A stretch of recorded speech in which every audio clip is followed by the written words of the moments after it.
रुक करते बड़ी खबर का, जहां मैनपुरी, खतौली और रामपुर में मतदान जारी है। सुबह 7 बजने के साथ ही मैनपुरी में डिंपल यादव वर्सेस रघुराज शाक्य हैं टक्कर में, तो वहीं रामपुर में आसिम रजा और आकाश सक्सेना टक्कर में है। खतौली से राजकुमारी सैनी और मदन भैया के बीच मुकाबला है।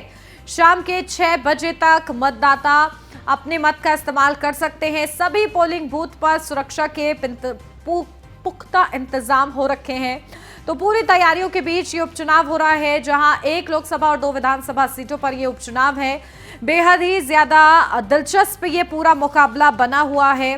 और आज सुबह होने के साथ ही देखिए हलचल भी तेज हो गई है कि आखिर किस तरीके से मतदाताओं की किस्मत का फैसला होगा 8 दिसंबर को। लेकिन आज जो उनकी किस्मत है वो ईवीएम में कैद हो जाएगी और इसके लिए मतदाता अपने मत का प्रयोग करें, इसकी अपील भी दिग्गजों की तरफ से की गई है। खुद सीएम योगी आदित्यनाथ ने भी ट्वीट कर मतदाताओं से अपील की है कि अपने मत का प्रयोग करें।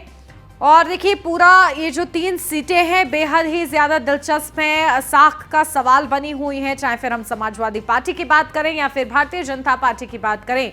सीधा मुकाबला एसपी और बीजेपी के बीच में है। जहां मैनपुरी सीट की अगर बात करें तो सबसे ज्यादा नजरें जो है सभी की वो मैनपुरी सीट पर बनी हुई हैं, क्योंकि नेताजी के निधन के बाद ये सीट खाली हुई। समाजवादी पार्टी पूरी तरीके से मुखर इस सीट पर नजर आई। पारिवारिक एकता दिखाने का प्रयास किया गया और साथ ही साथ नेताजी के लिए श्रद्धांजलि इस उपचुनाव को समाजवादी पार्टी बता रही है। तो वहीं भारतीय जनता पार्टी की तरफ से भी कोशिश है कि मैनपुरी फतेह किया जा सके। लेकिन समाजवादी पार्टी के लिए ये चुनौती है कि नेताजी की विरासत को आगे बढ़ाना है। ऐसे में कोई भी चूक जो है बर्दाश्त नहीं की जा सकती है और इसी को ध्यान में रखते हुए समाजवादी पार्टी ने प्रचार प्रसार भी किया। डिंपल यादव को मैदान में उतारा गया है, जो कि नेताजी की पुत्रवधू हैं, समाजवादी पार्टी के अध्यक्ष अखिलेश यादव की पत्नी हैं। रामपुर विधानसभा उपचुनाव के लिए वोटिंग शुरू हो चुकी है। मतदान केंद्रों पर वोटर्स के पहुंचने का सिलसिला भी लगातार जारी है। सुबह से ही लोग अपने मताधिकार का प्रयोग कर रहे हैं। रामपुर से देखिए हमारे संवाददाता पीयूष तिवारी की स्पेशल रिपोर्ट। उत्तर प्रदेश में 3 जगहों पर उपचुनाव होने वाले हैं। आज मैनपुरी में लोकसभा को लेकर उपचुनाव होने वाला है, वहीं खतौली और रामपुर में विधानसभा को लेकर उपचुनाव होने वाला है। और इस वक्त हम रामपुर के जिला पंचायत कार्यालय पर मौजूद है। इसके अंदर जो बूथ बना हुआ है वहां पे आप साफ तौर पे देखेंगे किस तरीके से जो तैयारी है वो की गई है और जो वोटिंग है वो शुरू हो चुकी है। सुरक्षा बल के तमाम जवान आपको दिख रहे होंगे और वहां पे जो वोटर्स है जो वोट करने यहाँ पे मतदान केंद्र पे आए हैं वो यहाँ पे अपनी अपनी आईडी लेकर पहुंच रहे हैं। चूंकि अगर हम रामपुर की बात करें तो रामपुर में सीधे तौर पे लड़ाई कहीं ना कहीं बीजेपी और समाजवादी पार्टी के बीच बताई जा रही है, जहां की समाजवादी पार्टी की ओर से आसिम रजा और बीजेपी की ओर से आकाश सक्सेना कहीं ना कहीं इस चुनावी मैदान में है। तो आज सुबह से ही जो वोटर्स हैं, जो मतदान करने वाले लोग हैं, उनकी काफ़ी संख्या में जो भीड़ है वो कहीं ना कहीं देखने को मिल रही है। और जो महिलाएं हैं, जो बुजुर्ग हैं, वो भी सुबह सुबह कई लोगों ने मतदान अभी तक कर दिया है। और सबका यही कहना है कि पहले मतदान और फिर जलपान और एक उत्साह कहीं ना कहीं देखने को मिल रहा है। और सबका यही कहना है कि विकास के मुद्दे पर कहीं ना कहीं इस बार वोटिंग होने जा रही है। वीडियो हिमांशु के साथ पीयूष तिवारी, रामपुर। तो वही मतदान करने पहुंचे वोटरों से भी हमारे संवाददाता पीयूष तिवारी ने खास बातचीत की है, आपको सुनवाते हैं। विधानसभा के लिए उपचुनाव हो रहे हैं और वोटिंग शुरू हो चुकी है। हमारे साथ बातचीत करने के लिए वो शख्स मौजूद है जिन्होंने हाल ही में अभी वोट कास्ट करके आए हैं। जरा दिखा दीजिए कैसे आपने आज वोट कास्ट किया। और तमाम लोग जो निकल रहे हैं यहाँ से वोट अपना कास्ट करके, और सुरक्षा बल के जवान भी आपको पीछे दिख रहे होंगे। आपने आज वोट कास्ट किया, क्या कुछ मुद्दे रहे? हम ये नहीं पूछे किसको वोट दिया आप? नहीं, विकास का ही मुद्दा है, बस आकाश और विकास। अच्छा, आज सुबह सुबह आप लोग चले आए? हाँ, इसीलिए, क्योंकि पहले वोटिंग उसके बाद नेक्स्ट। आप क्या कुछ कहना चाहेंगे? आज सुबह सुबह इतनी जल्दी आप वोट करने चली आई? पहले मतदान, बाकी सारे काम बाद में, जलपान बाद में। क्या कुछ मुद्दे हैं रामपुर के, किन मुद्दों को लेकर? शहर का विकास होना चाहिए रामपुर का। आपको लगता है कि अब तक विकास नहीं हुआ? हाँ, कुछ जगह विकास नहीं हुआ है, बस वो होना चाहिए। पड़ा है, कहीं कुछ पड़ा है। जी बिल्कुल। तो साफ तौर पे आप देख रहे हैं तमाम जो मतदाता है वो यहाँ से वोट देकर निकल रहे हैं। वीडियो हिमांशु के साथ पीयूष तिवारी। मैनपुरी में सपा महासचिव रामगोपाल यादव से खास बातचीत की हमारे संवाददाता मनीष मिश्रा ने। रामगोपाल यादव ने क्या कुछ इस दौरान अहम कहा है वो आपको सुनवाते हैं। आपका आरोप लगातार आप लगा रहे हैं। ये आरोप मैं लगा रहा हूँ, आप अपने मीडिया को मैनपुरी शहर में भेज क्यों नहीं देते हमारे आरोपों का सत्यापन करने के लिए? आप भेजिए, अगर आरोप गलत हैं तो हमसे कहिए, मैं माफ़ी मांग लूँगा सारे देश से, अगर मेरा एक भी आरोप गलत हो।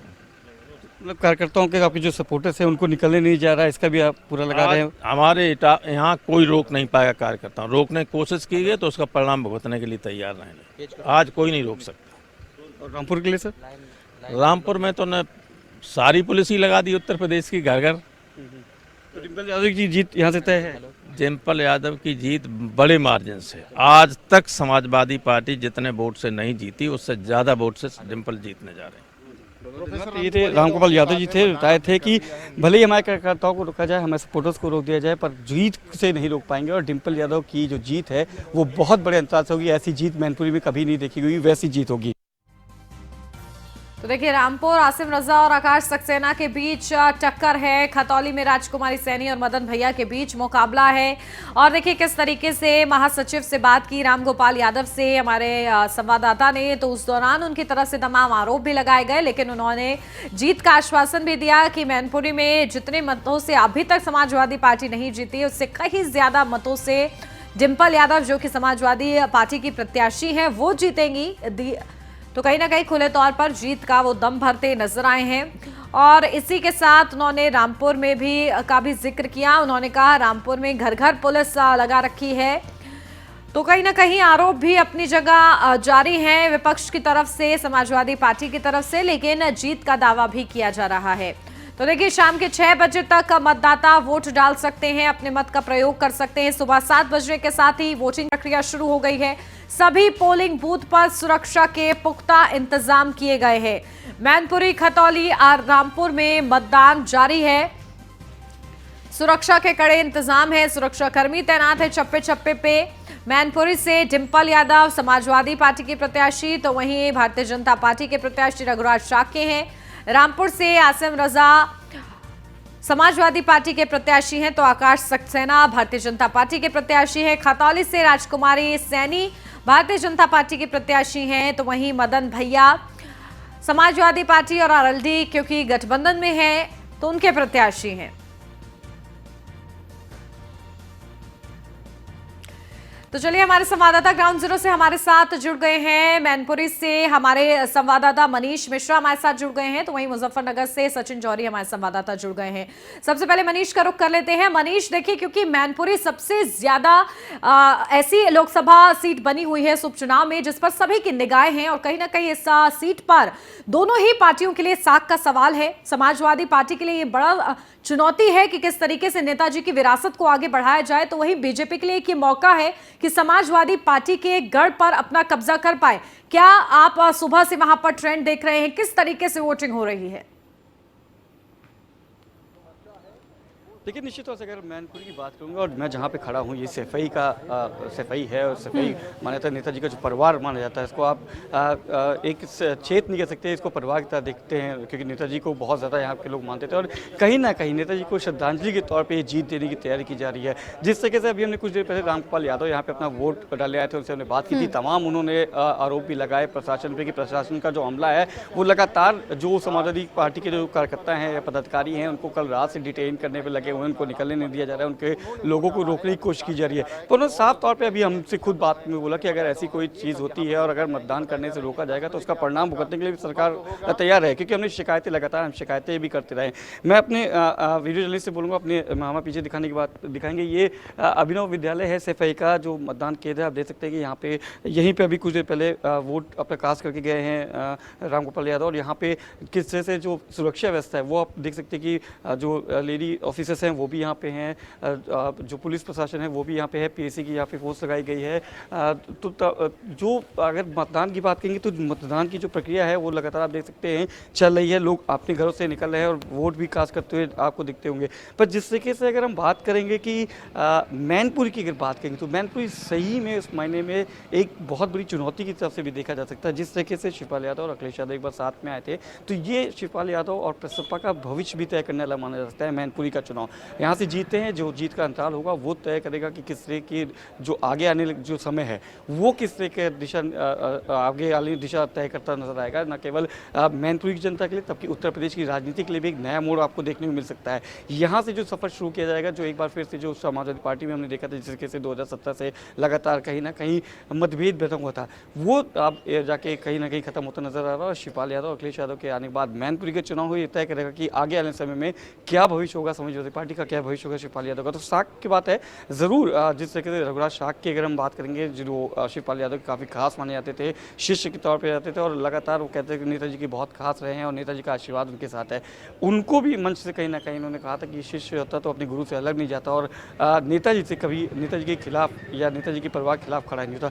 तो दोनों चीज़ें हैं। समाजवादी पार्टी जहां आपने जीत से श्रद्धांजलि देने की कोशिश करेगी नेताजी को, वही अगर हम बात करें भारतीय जनता पार्टी की तो कहीं ना कहीं वो एक बार फिर से सेन मारने की कोशिश करेगी। जहाँ रामपुर और खतौली की बात करेंगे वहाँ पर भी आप देखेंगे उपचुनाव की बात हुई थी, रामपुर उपचुनाव भी देखा गया था जिस तरीके से भारतीय जनता पार्टी ने जीत की थी, चाहे आजमगढ़ की बात करें चाहे रामपुर की। तो कहीं ना कहीं मैनपुरी को लेकर भी बहुत ज़्यादा उत्साहित है। पर यहाँ की अगर बात करेंगे सफाई की बात करेंगे तो यहाँ की जनता शायद एक बार श्रद्धांजलि देने के मूड बना चुकी है नेताजी को और माना जा रहा है कि आगे वाले भविष्य के लिए ये जो चुनाव है बहुत महत्वपूर्ण रहेगा। जी बिल्कुल, और कहीं ना कहीं दिशा तय करने वाला ये पूरा उपचुनाव माना जा रहा है। ठीक है मनीष, आप बने रहिए हमारे साथ, सचिन भी बने हुए हैं। सचिन, क्या कुछ जानकारी किस तरीके से विक्रम सैनी और राजकुमारी सैनी अपने मत का इस्तेमाल करेंगे, कौन से बूथ केंद्र पर वो पहुंचेंगे मतदान करने के लिए, क्या कुछ उसको लेकर अपडेट आपको मिल रही है? देखिए, कुछ ही देर में अभी विक्रम सैनी की और उनकी धर्मपत्नी राजकुमारी सैनी खतौली में पहुंचेंगे और अपने मत का प्रयोग करेंगे। मदन भैया भी लगातार क्षेत्र में बने हुए हैं, घूम रहे हैं और बता रहे हैं कि कहीं जगह कुछ मशीनें खराब हुई है तो उसकी हल्की फुल्की शिकायत भी उन्होंने की है। तो दोनों प्रत्याशी अपने अपने क्षेत्र में आए हैं। मदन भैया की यहाँ पर वोट नहीं है तो वो मत का प्रयोग नहीं कर पाएंगे, लेकिन विक्रम सैनी और उनकी धर्मपत्नी कुछ ही देर में अपने मत का प्रयोग करेंगे। बिल्कुल, सुरक्षा के लिहाज से भी वहां पर पुख्ता इंतजाम किए गए हैं सचिन? बिल्कुल, सुरक्षा व्यवस्था की पूरी जबरदस्त यहाँ पर व्यवस्था देखी जा सकती है। प्रत्येक बूथ पर भारी पुलिस बल तैनात है, एक्स्ट्रा फोर्स लगाई गई है। कई जोन में इस खतौली विधानसभा क्षेत्र को बांटा गया है। लगातार डीएम और एसएसपी निरीक्षण कर रहे हैं और व्यवस्थाओं का जायजा ले रहे हैं। बिल्कुल, देखिए मनीष, मैनपुरी की अगर बात करूं तो कहीं ना कहीं एक असमंजस क्या लोगों में है, क्योंकि किस तरीके से प्रचार प्रसार किया गया, जहां एक तरफ शिष्य है तो दूसरी तरफ नेताजी की बहू है। किस तरीके से जनता इसको देख पा रही है, किसकी चर्चा लगातार कर रही है, क्या लोगों के मन के अंदर वो भाव है अभी भी नेताजी को लेकर? क्योंकि जिस तरीके से नेताजी का निधन हुआ उसके बाद पूरा जो मैनपुरी था, सैफई था, वो पूरी तरीके से एक गम के माहौल में डूबा रहा और उसके बाद जब उपचुनाव हो रहा है इसे श्रद्धांजलि माना जा रहा है नेताजी के लिए, तो क्या जनता का रिएक्शन इस दौरान मिल रहा है? देखिए, जहाँ हमने बात की, क्योंकि मैं उस जगह खड़ा हूँ जहाँ पे नेताजी का जो पूरा परिवार है वो वहाँ पे वोट कास्ट करने आएगा। उनके बड़े भाई यहाँ पे वोट कास्ट करके गए हैं, उनके नेताजी के जो छोटे भाई हैं रामकुमार यादव वो यहाँ पे भी वोट कास्ट करके गए हैं। अब से कुछ देर बाद माना जा रहा है कि खुद अखिलेश यादव अपने परिवार के साथ यहाँ पे आएंगे और यहाँ पे वोट कास्ट करेंगे। तो यहाँ का जो अगर आप एरिया देखेंगे, यहाँ से 100 मीटर की दूरी है जहाँ पे नेताजी का घर है, जहाँ पे वो रहते थे। और जब सफाई आते थे तो लगातार जो उनकी सबसे इम्पोर्टेंट चीज़ रहती थी, जो उनको याद जो भी करते, अभी हमने कई लोगों से बात करने की कोशिश की थी तो ऑफ द कैमरा उन्होंने बताया कि उनके अंदर सबसे बड़ी खूबी थी कि अगर 10 साल बाद भी मिलते थे तो उस व्यक्ति को उसके नाम से पहचानते थे, उस नाम से बुलाते थे। और यही शायद खूबी है और यही सब यादें हैं उनको लेके चलिए। उनके निधन के बाद सीट खाली हुई है तो निश्चित तौर से ये एक उनके परिवार की पुत्र वधू यहाँ से खड़ी हुई हैं डिम्पल यादव। माना जा रहा है कि जिस तरीके से जो लोग हैं वो कहीं ना कहीं माहौल ज़रूर बना रखे हैं कि हम नेताजी को एक श्रद्धांजलि के तौर पर जीत देंगे। और श्रद्धांजलि कितनी बड़ी होती है ये देखने वाली बात होगी। जिस तरीके से भारतीय जनता पार्टी रघुराज शाख को लेके बहुत ज़्यादा कॉन्फिडेंट नज़र आ रही है। लगातार वो प्रचार प्रसार में भी देखा था, पूरी जो भारतीय जनता पार्टी की जो टीम थी, स्टार प्रचारक थे, वो यहाँ पे मौजूद थे, लगातार कैंपिंग कर रहे थे। खुद धर्मपाल सिंह जो कि प्रदेश संगठन मंत्री हैं, वो भी यहाँ पे कैंप किए थे। प्रदेश अध्यक्ष भूपेन्द्र चौधरी भी यहाँ पे आते हुए नजर आए थे। पर जिस तरीके से अगर आप बात करेंगे कि नेताजी का जो व्यक्तित्व था और जो यहाँ के लोगों के प्रति उनका स्नेह है, तो उसको देखते हुए माना जा रहा है कि ये चुनाव एक तरीके से, अगर क्योंकि उपचुनाव है और अभी कुछ दिन पहले ही, कुछ महीने पहले ही उनका निधन हुआ है नेताजी का, तो कहीं ना कहीं श्रद्धांजलि के तौर पर ज़रूर आप देखते हुए नजर आती हैं। और उसमें कितने जो अंतर होता है, जैसे कि रामगोपाल यादव कहते हैं कि ये श्रद्धांजलि इतनी बड़ी होगी कि इससे बड़ी जीत कभी मैनपुरी की नहीं रही होगी। वहीं अगर भारतीय जनता पार्टी की बात करें तो वो कहते हैं कि जीत हमारी होने वाली है, और हम अब जैसे हमने रामपुर और रामगढ़ जीता था वैसे हम मैनपुरी भी जीतेंगे। तो कड़ा मुकाबला जरूर देखने को मिलेगा। पर जिस तरीके से अगर हम जनता की बात करेंगे तो यहाँ पे आप ज़रूर मैनपुरी की अगर हम बात करेंगे, सफाई में मैं खड़ा हूँ यहाँ पे, तो यहाँ की अगर बात करेंगे तो श्रद्धांजलि के तौर पर देखा जा रहा है। कहीं ना कहीं अपने नेताजी को याद करते हुए लोग यहाँ पे आ रहे हैं और यहाँ पे वोट कास्ट करते हुए नजर आएंगे। जी बिल्कुल। और देखिए मनीष, अगर समीकरण के परसेंटेज के हिसाब से देखा जाए तो रघुराज शाक्य को बीजेपी ने मैदान में उतारा है, समीकरणों को साधने का प्रयास किया गया है। और रघुराज शाक्य जसवंत नगर से भी उनका अच्छा कनेक्शन है और शिवपाल यादव से भी उनका अच्छा कनेक्शन है, समाजवादी पार्टी से उनका कनेक्शन है। तो इसको लेकर क्या बीजेपी अपने आप को कहाँ देख रही है? चैलेंज है बीजेपी के लिए, लेकिन बीजेपी क्योंकि आश्वस्त भी रहती है, तो कहाँ खुद को देख रही है? देखा कि स्ट्रेटजी की बात करेंगे तो बीजेपी की जो स्ट्रेटजी होती है वो सबसे अलग होती है, क्योंकि वो एक चुनाव जो खत्म होता नहीं है, दूसरे चुनाव में लगातार लग जाती है। और यही शायद उनकी बूथ लेवल का मैनेजमेंट रहता है, उसके लिए बहुत ज़्यादा जानी जाती है। पर अगर हम बात करेंगे रघुराज शाख की, जब उनके नाम का अनाउंसमेंट हुआ था तो आप देखेंगे कि उस समय शिवपाल यादव और अखिलेश यादव की जो मन उठाव था वो दूर नहीं था और कभी उन्होंने मंच साधा नहीं किया था। अनाउंसमेंट होने के बाद हमने देखा था कि किस तरह से शिवपाल यादव और अखिलेश यादव एक मंच पे आते हैं, चाचा का सम्मान करते हुए अखिलेश यादव नजर आते हैं और चुनाव में लगातार प्रचार में दोनों लोग साथ में नजर आए। उसके बाद से जो शाक्य का था, जो रघुराज शाख की बात करेंगे, उनके शिष्य माने जाते, बहुत करीबी माने जाते थे शिवपाल यादव के, और शायद उसके बाद का इफेक्ट आपको देखने को मिलेगा कि जब शिवपाल यादव वापस अपने परिवार में आते हैं और समाजवादी पार्टी के लिए लगातार प्रचार करते हुए नजर आए थे, तो शायद जो चीज़ें पहले आपको इतर दिखती थी, अब अगर आप बात करें तो कहीं ना कहीं वो आपको प्लस दिखता है समाजवादी पार्टी के लिए। चुनौती जरूर होगी, आप हल्के में ले सकते क्योंकि चुनाव है, चुनाव में किस तरीके से मैनेजमेंट होता है, किस तरह से आप वादे करते हैं। और उपचुनाव में देखा गया है कि जिस तरीके से जो विकास की बातें होती है, जो मुद्दे की बात होती है, उन मुद्दों से अलग यहाँ पे एक चल रहा है कि शिष्य वर्षद श्रद्धांजलि देने जा रही है, नेताजी को याद करके नेताजी को लोग श्रद्धांजलि देते हुए नजर आ रहे हैं। तो इस तरीके से अगर आप चुनाव को देखेंगे, क्योंकि आमतौर पर जो चुनाव होते हैं, हमने पहले भी उपचुनाव देखे हैं, तो वहाँ पे विकास की बात होती थी, क्योंकि अब 1.5 साल बचा है 2024 का इलेक्शन के लिए, तो वहाँ पे बात करते थे कि हम एक मौका दे सकते हैं किसी और को, क्योंकि हम देख सकते हैं कि किस तरीके से चुनाव आने वाला है। 2024 पहले जो वादे किए गए हैं, जो मुद्दे हैं, उनको क्या पूरा करते हुए नजर आते हैं कि नहीं आते। पर यहाँ की बात करेंगे तो यहाँ से थोड़ा सा डिफरेंस जरूर नजर आएगा। यहाँ पे आपके मुद्दों से बढ़ के है, यहाँ पे नेताजी का कद, नेताजी का जो व्यक्तित्व था वो उससे कहीं बढ़ के है। जो लोग हैं यहाँ पे वो आज भी उनको याद कर रहे हैं, और कहीं ना कहीं यहाँ पे अगर आप बात करेंगे तो यहाँ पे श्रद्धांजलि और नेताजी का जो व्यक्तित्व की है उसकी आपको यहाँ पे लड़ाई देखने को मिलेगी। और शायद इसीलिए प्लस पॉइंट रहता है। आप देखेंगे तो मैनपुरी के अगर आप देखेंगे, चुनाव देखेंगे तो कहीं शायद जो डिम्पल यादव हैं वो आपको एक ड्राइविंग सीट पे ज़रूर नज़र आएंगी। जी बिल्कुल। तो बेहद ही ज्यादा दिलचस्प ये पूरा चुनाव मैनपुरी का भी बना हुआ है मनीष। ठीक है, आप बने रहिए हमारे साथ। सचिन, देखिए किस तरीके से 9 बजने वाला ही है और इसी के साथ 2 घंटे का समय भी होने वाला है। किस तरीके से मतदाताओं की संख्या वहां पर बढ़ती हुई आपको नजर आ रही है? देखिए, बड़ी ही धीमी गति से मतदाता मतदान स्थल पर पहुंच रहे हैं। जिस तरह से प्रचार प्रसार हुआ था, मुख्यमंत्री खुद यहाँ पर आए थे, रालोद की तरफ से भी दिग्गज रालोद अध्यक्ष लगातार 1 हफ्ते तक यहाँ पर रहे थे। उस तरह से जो मतदाता है उनमें जोश दिखाई नहीं दे रहा है। बड़ी ही धीमी गति से यहाँ पर मतदाता पहुंच रहे हैं और इक्का दुक्की की संख्या में आकर अपना मत का प्रयोग कर रहे हैं। बिल्कुल, कोशिश कीजिए अगर किसी से प्रतिक्रिया ले पाए सचिन आप तो। पर्ची बन रही है, यहाँ पे बात करते हैं। कुछ लोग खड़े हैं, इनसे ही बात करने का प्रयास करते हैं कि क्या नाम है आपका? हरीश कुमार। हरीश, क्या मुद्दे हैं, किन मुद्दों को लेकर वोट कर रहे हैं आप? भाई साहब, हम मोदी को वोट करें। मोदी को। हाँ प्रत्याशी कौन है यहाँ पे? राजकुमारी है, राजकुमार है। देखिए, प्रत्याशी के बारे में कुछ खास इन्हें जानकारी नहीं है, लेकिन सिर्फ मोदी का वही मोदी की बात करते हैं। आपका नाम क्या है? अजी मैं आप बोलेंगे कुछ? बोलने में क्या जा रहा है? अरे कोई आप बताएं। आप बताओ। मोदी बजराज जी मोदी। का एकदम खुला। मोदी चलेगा अच्छा, मुद्दे क्या हैं इस क्षेत्र के, क्या है समस्या यहाँ पे? समस्या कुछ नहीं, सारा काम ठीक हो रहा, सारे काम, कोई दिक्कत नहीं किसी पार्टी में। कोई बढ़िया काम हो रहा, परेशानी नहीं है जी। कोई परेशानी नहीं है। कोई परेशानी नहीं है, सब काम ठीक हो रहा है और सिर्फ मोदी और मोदी के नाम पर यहाँ पर वोट की जा रही है। बिल्कुल, देखिए विधानसभा उपचुनाव को कहीं ना कहीं लोकसभा चुनाव वहां समझा जा रहा है। प्रधानमंत्री नरेंद्र मोदी का चाम वहां पर देखने को मिल रहा है। ठीक है सचिन, आप बने रहिए हमारे साथ। मनीष भी बने हुए हैं। मनीष, वहां पर मतदाताओं से प्रतिक्रिया लेने की कोशिश कीजिए, किस तरीके से वो आज मतदान कर रहे हैं, क्या कुछ उनके मन में चल रहा है आज?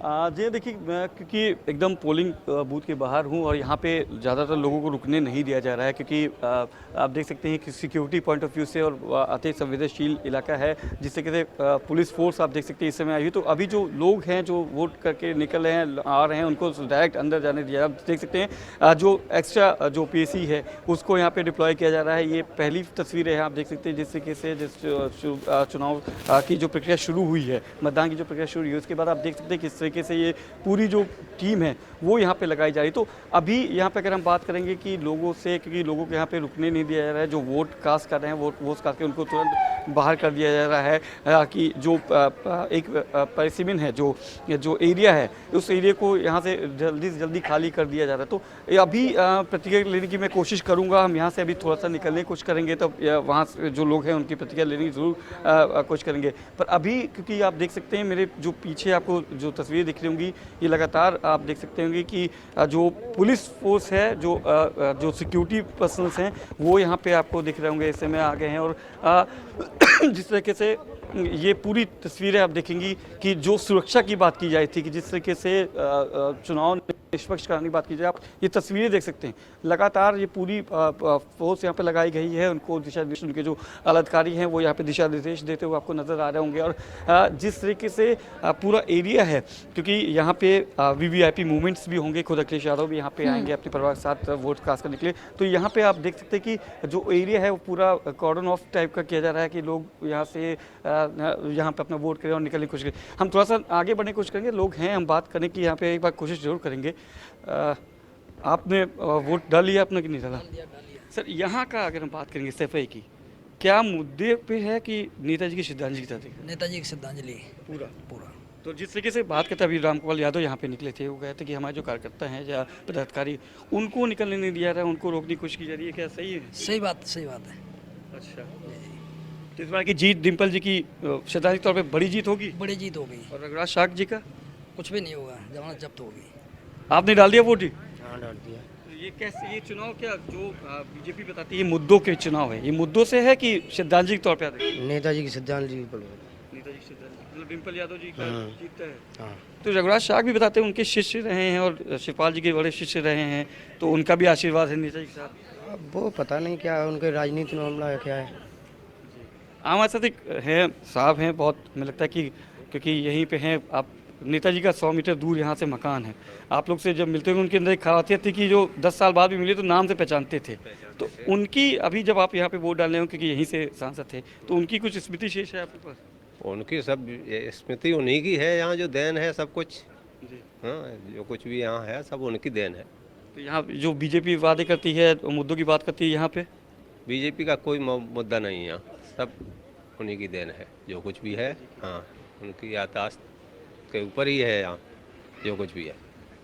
बिल्कुल। तो देखिए मनीष, जो कुछ भी है वो सब नेताजी की देन है, ये कहा जा रहा है। यानी कि कहीं ना कहीं जो पूरा विकास है और नेताजी के साथ जो लोगों का खास लगाव है, वो आज का मतदान के दिन भी कहीं ना कहीं प्रभावित कर रहा है। आप सभी हमारे साथ बने रहिए, लौटेंगे आपके पास। फिलहाल वक्त हो चला एक छोटे से ब्रेक का, जल्द हाजिर होते हैं। आप देखते रहिए न्यूज़ 1 इंडिया।